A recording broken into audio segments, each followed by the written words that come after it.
we're starting to do an environment, we'll receive a concept from our concept artist. And they do this elaborate, crazy drawing that looks really cool. And then from that, design already has their design laid out. It's basically like a sheet. You just a bunch of blocks and boxes that gameplay's already in there, it already works. From there, we go over it and we start building our level with it. You know, we layer on geometry, the hills, mountains, whatever's gonna be in there, and incorporate all that into the sheet so it all plays together nice and make it look pretty. Every corner in the game is pretty much unique. It's handcrafted, and that's the difference. You look at other games, it's an assembly line, it's mass produced. They'll build a crate, and then you'll see that exact crate hundreds of times throughout the game. You don't get that in God of War. Good people here. Everybody's really talented, super talented, but nobody has an ego or anything like that, so it's great. Well. What's gratifying for me is coming in every day and actually liking the job that I'm doing. You know, I bore my girlfriend with, you know, how I'm gonna, you know, make this sweet piece of metal like even sweeter. I enjoy talking about it, she hates it. Biggest challenge is getting it done on time. You lose sense of what starts to look into you, and you actually need other people's eyes to tell that. And I think working with a team of guys that are always open to giving you advice and telling you, hey, this looks great, or hey, maybe this could be worked on a little bit, really makes the art come out to look a lot better. I'm going to show you an example of how we do collision. So here's the basic level that we're working on right now, and then we have the stuff we call sheet, which is the real basic collision stuff that Kratos walks and runs on. So this is actually built by a designer. This gives us the basic places where he needs to run and defines kind of the gameplay spaces. And then we build our art over that. So what we then have to do at a later point in development is go in and make sure there's a cylinder around here and there's a cylinder around here, and that we make sure that we put in little divots into this collision so that he doesn't get stuck on things or walk through things. And then here, you can see where he is walking, there is collision. But if you look carefully right now, because the sheet isn't actually finished, his feet move through little places in the ground and things like that. And because like there's wall, we have collision right there, he can't go through this wall, but we don't actually have any collision on this pillar, so he's gonna go weep and walk right through. So eventually that's what we'll have to do, is make sure that all that stuff is in there and that he can't walk through these pillars, and that's what collision is. This is a concept by Cecil Kim, and it's the exterior of the top of Mount Olympus with the Zeus statue there, and that's where you're going to be fighting Zeus. And this is another piece that I asked Cecil to do for me, and it's a top-down of the ground. That's when concept art really comes in handy, because we have to do so much ground that Kratos is transitioning over that it's really nice to get some fresh ideas. And I'll take his drawing here and then start fleshing it out and coming up with crazy marble and gold. And he had this cool feather idea. You get dirt and stuff picking in between the feathers, adding, I guess, an extra layer of filth to the world. You build it clean first, and then I'm gonna go in here and destroy it and make it look like a fresh battle has happened in it.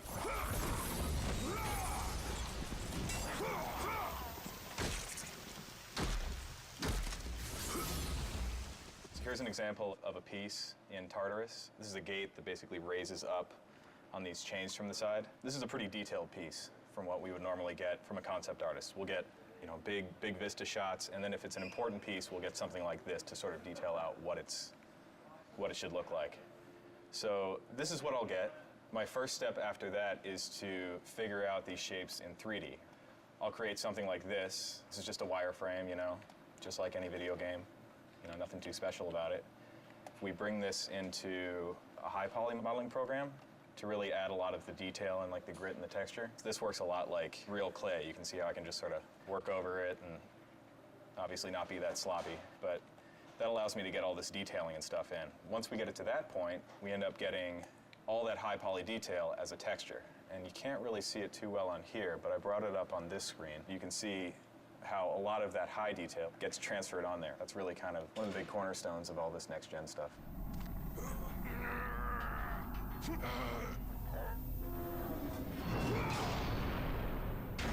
This is one of the Hades levels. You can see right here, it consists of a large room and then a series of halls with little torch things in there. This is pre-lit, this is just the polygons. In this game, we are pushing a lot of polygons. The environments are At least this one is probably twice the size of a God of War 2 level in terms of polygons, and probably 4 times larger in textures. If you look at the screen here, this is the level after it's been initially lit. You see we have a nice bloom going on now, which we just got. So you can see the softness that you have along all the lights. Before, lighting used to be really harsh. The bloom just gives it kind of this real world foggy effect. Just gives the scene a nice softness to it. Gives it kind of a cinema quality. Eventually his lighting will match the environments and it'll look really nice. What I've been working on lately is building the environment for a movie trailer. So it's been a little different than building a regular environment. I've imported the camera and I scrub through what the camera's going to see, and I just make sure my environment fills in all the gaps. This is the base layer of what will ultimately be a pretty dense forest. This is constantly what I do. I'll just scrub through the animation, see where the camera goes, make sure I have enough detail in certain areas. If I don't have enough detail, or if you see obvious seams, I'll either cover those up or I'll consider how fast the camera's actually flying through this, and will it all be blurred out anyway, and I won't worry about it. This scene is a little more detailed than a regular environment would be, just because it is a rendered movie. So that's the end of this camera, and then it continues on.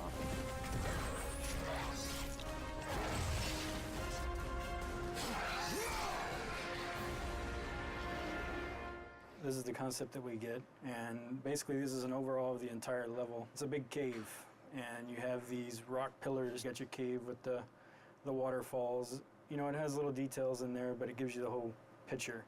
You get your rocks, the greenery, the waterfalls, and then the architectural bridges. This is basically the sheet that we get from the designers, and that's the basic layout that we start with. And from there we start building the actual rock and geometry on top of the sheet.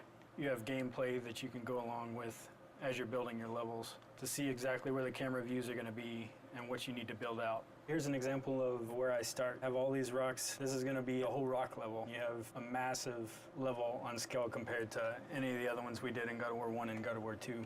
And it's all very detailed rock geometry. It takes a long time to cut all this stuff in and make it look pretty.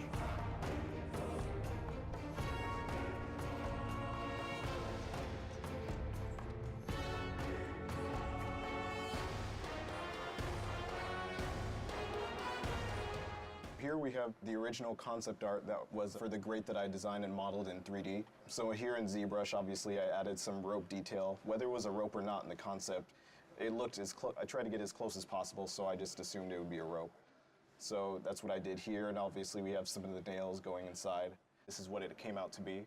We knew we wanted a different color than what we had in the original concept, so you notice the color is a little different. We could actually bring it up to the PS3, and we can take a view of what it would look like at game.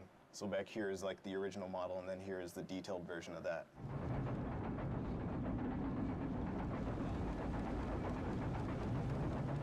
This is one of the pieces of concept art for the Olympus hub at the top of Mount Olympus. I'm in the process of arting it. You can see a lot of stuff is still just the gray block-in pieces, but starting to get some of the detail. Pretty much the way they have our tools set up, anything I build here, I can within reason quickly send it over to the development kit. I can send the entire level over so I can run around and play and interact with the environment. I can also take chunks of the environment, send them over just so I can kind of view a specific section that I'm working on. Still a lot of the gray areas I need to go in and fill in the details. You can see this down here still all needs to be done. This is kind of our art sheet version, which kind of block in the basic shapes and spacing and everything. These things we put in our level, they're scale versions of Kratos that we use just to make sure we're keeping our scale correct when we're building the stuff, so details don't get too out of whack.